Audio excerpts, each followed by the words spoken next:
Shalom, mari kita dengarkan cerita lebah dan lalat, dua cermin yang berbeda.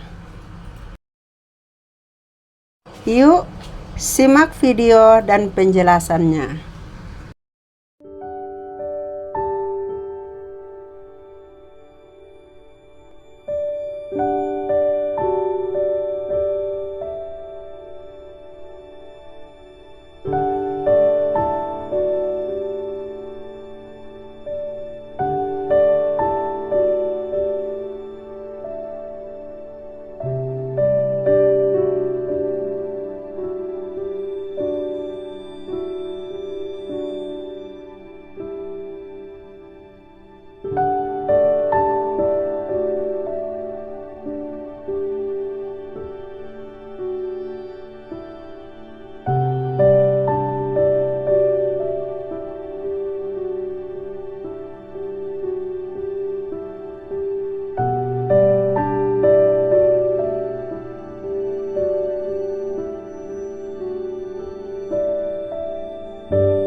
Pendahuluan. Dua serangga, dua pilihan hidup. Lebah dan lalat, dua serangga yang sama-sama terbang, namun menuju tujuan yang bertolak belakang. Keduanya sebagai cermin pilihan moral manusia.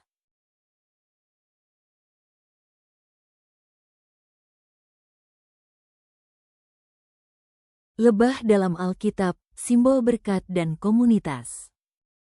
Ulangan 1 ayat 44. Lebah dipakai sebagai gambaran kekuatan yang menyerang musuh Tuhan, simbol tekad dan keberanian ilahi. Tanah perjanjian, tanah yang berlimpah susu dan madu, Keluaran 3 ayat 8, lebah sebagai tanda berkat ilahi yang nyata. Tradisi Gereja Timur, lebah melambangkan kumpulan hikmat rohani, seperti lebah yang mengumpulkan bunga menjadi madu. Demikian jiwa mengumpulkan ajaran menjadi kebijaksanaan. Isi. Lalat dalam Alkitab, simbol kenajisan dan dosa. Pengkhotbah 10 ayat 1. Lalat-lalat yang mati membuat minyak wangi menjadi busuk dan berbau. Satu dosa kecil mampu merusak karakter yang dibangun bertahun-tahun. Godaan yang merusak dari dalam. Lalat tidak menciptakan, ia hanya mengeksploitasi yang sudah ada, busuk, luka, dan sisa-sisa yang ditinggalkan. Dosa bekerja seperti lalat, menunggu kelemahan, masuk diam-diam, merusak dari dalam tanpa disadari. Lalat tidak pernah mendatangi yang segar dan sehat, ia mencari celah kelemahan. Pengkhotbah 10 ayat 1. Satu dosa kecil dapat menghancurkan reputasi dan karakter yang dibangun bertahun-tahun. Bahaya terbesar bukan dosa besar yang jelas, melainkan kompromi kecil yang dibiarkan berkembang. Lebah dalam Alkitab, berkat dan komunitas. Mazmur 118 ayat 12. Mereka mengerumuni aku seperti lebah, gambaran tekanan yang diatasi oleh iman yang teguh. Ora et labora. Berdoa dan bekerja.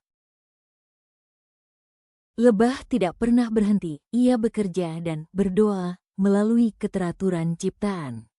Tidak ada pemisah antara bekerja dan berdoa, keduanya dilakukan serentak. Kerja keras bukan sekadar kewajiban, ia adalah panggilan ilahi dan wujud ketaatan kepada Pencipta.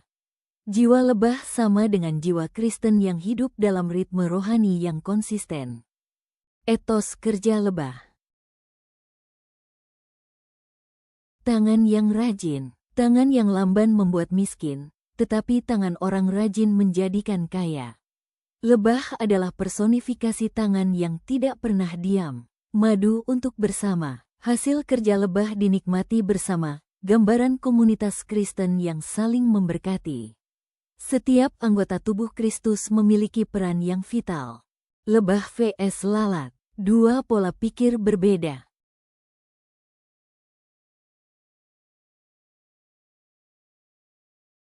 Pola pikir lebah, membangun dan memberi, bekerja lebih keras saat sulit, melayani bersama komunitas, investasi jangka panjang, buah, madu, berkat bagi banyak.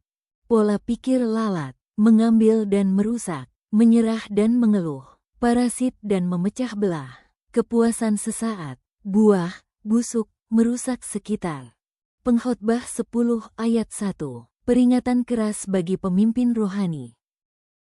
Lalat-lalat yang mati membuat minyak wangi menjadi busuk dan berbau, demikianlah sedikit kebodohan mengalahkan hikmat dan kehormatan. Minyak wangi sama dengan karakter.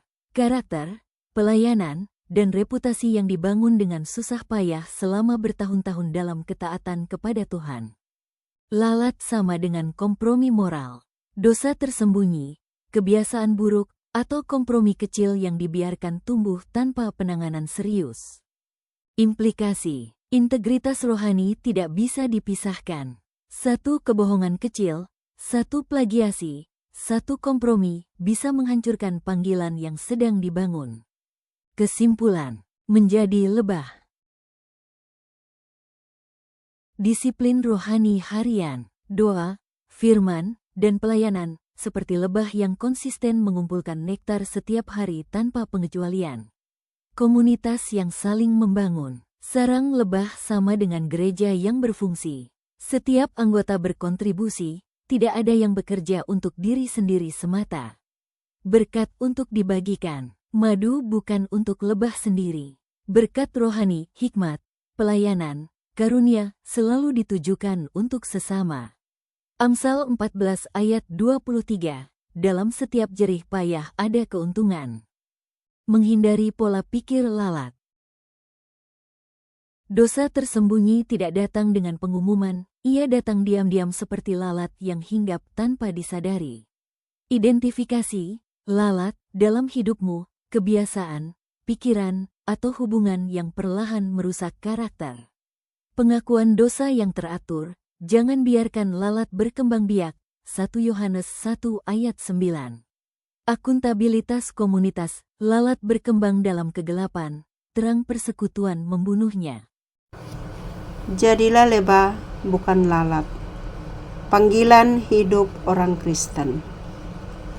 Pikirkanlah semua yang benar, semua yang mulia, semua yang adil, yang manis.